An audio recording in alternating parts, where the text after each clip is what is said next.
The truth about who you are is beyond anything you might imagine. You, divine soul, are a perfect divine being here for an important purpose.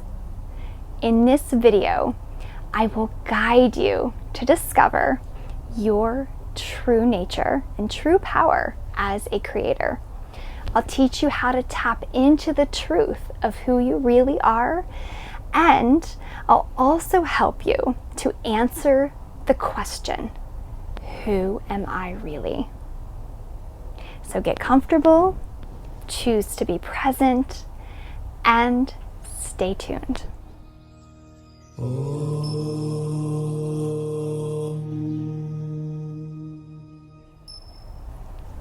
Hello, Divine Soul. This is Amy Dean with One Awakening.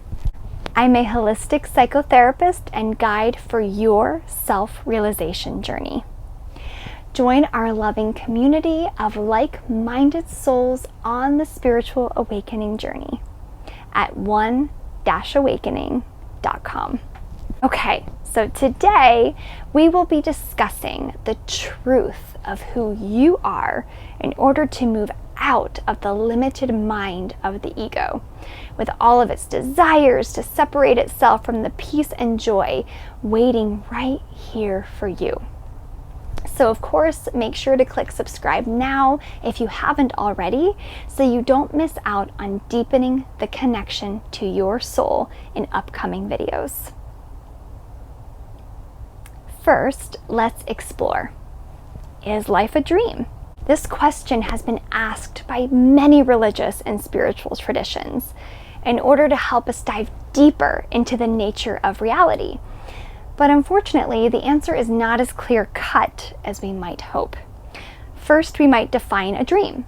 The dictionary defines a dream as a series of thoughts, images, sensations occurring in a person's mind during sleep. And based on research, when we look at brainwave patterns, we have determined that the various brainwave frequencies that let us know if we are in a sleep versus awake state. So for example, our brain is in delta, which is up to 3 hertz most of the time when we are asleep. So of course, that's if we're getting good quality deep sleep. And while in an active mind state, we're in the beta state, which is up to 40 hertz. And in between, we can move into the theta state, which is up to 7, or alpha, which is up to 8 and 13. The theta and alpha states are mostly associated with meditation and visualization, and theta is connected to dreaming. So we can measure our waking state versus our dream state based on these brainwave patterns. However, while this may be helpful in determining changing states of consciousness, this is just taking a look through our mind-based filters and just one way we have come up with explaining our waking versus our sleeping reality. Our mind has so many interpretations, opinions, and labels for everyone and everything, you may have noticed. So is it possible that this could get in the way of experiencing true reality? So according to the Akashic records, I do a lot of different readings, and I've learned that everything is not what it seems. So let's take a deeper look into this perspective based on the word-for-word information I received in my own Akashic records. So please note that this is only my truth in the records, and that I always encourage you to determine yours first and foremost. So the information I received in the records is: as a soul, you have forgotten what's real. You have mixed your ideas of truth and falsehood in order to both enjoy and challenge yourself in this 3-dimensional world. The truth is you are infinite, unlimited, and unboundless. But of course, these may feel like mere words compared to the reality of them.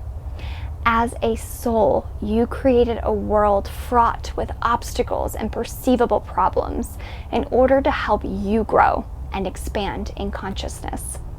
But in truth, your world is what you make it. You have a choice in any given moment to turn the corner and determine what you want to see. Clear seeing means that you are opening your internal eyes to the beauty of who you are and the unity of all. The ultimate goal is to awaken from this dream of form that you have so powerfully created. So everyone is a divine being of God, perfect in every possible way. And there's more. So I want to share with you that according to the Akashic records, you are so powerful that you created your own conditioning in order to realize your true self.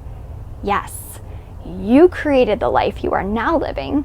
You etched the contract with the light beings in the Akashic records long before you were even born. So you may have made different decisions along the way, but every time you got off track with your purpose, I'm sure you felt it, because it shows up as an emptiness inside. And emotions are truly meant to help us, or really remind us of our soul's true path. Which brings me to the topic of emotions. Emotions bring you back to the foundation of truth. Whenever you are out of alignment with your truth, it hurts inside. Whenever you are connected with your truth, you feel alive. It's as simple as that. So there are times when you might feel confused and uncertain, and those are moments of great potential power. Those are the times you are stepping outside your normal conditioning to explore the possibilities beyond your consciousness. Now, you may not recognize this in the moment, but confusion is just the next doorway to understanding. Therefore, it's important to embrace all the emotions you experience, as they are just tools for your spiritual journey.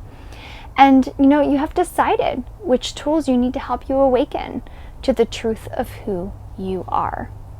So as you may have noticed, you won't always experience this sense of worthiness. In fact, you'll probably be up against the opposite quite often, which is that sense of unworthiness.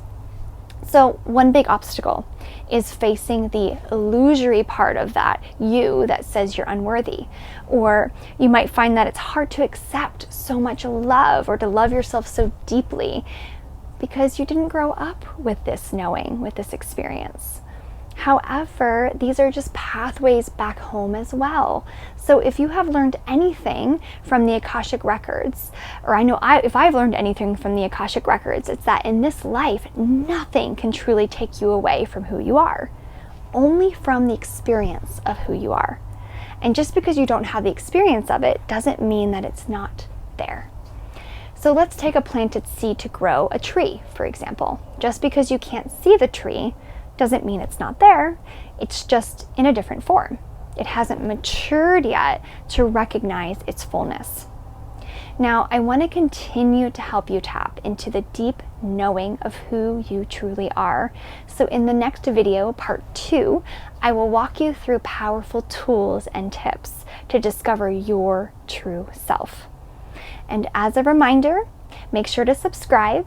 And if you are serious about your spiritual growth path and want to go deeper, head over to my website to join the One Awakening membership for free and download a free spiritual awakening journal to break free of the ego mind and step into your higher self. So thank you so much for taking this time with me today. Don't forget to check out part 2 and stick around to go even deeper into understanding who you really are. Namaste to you.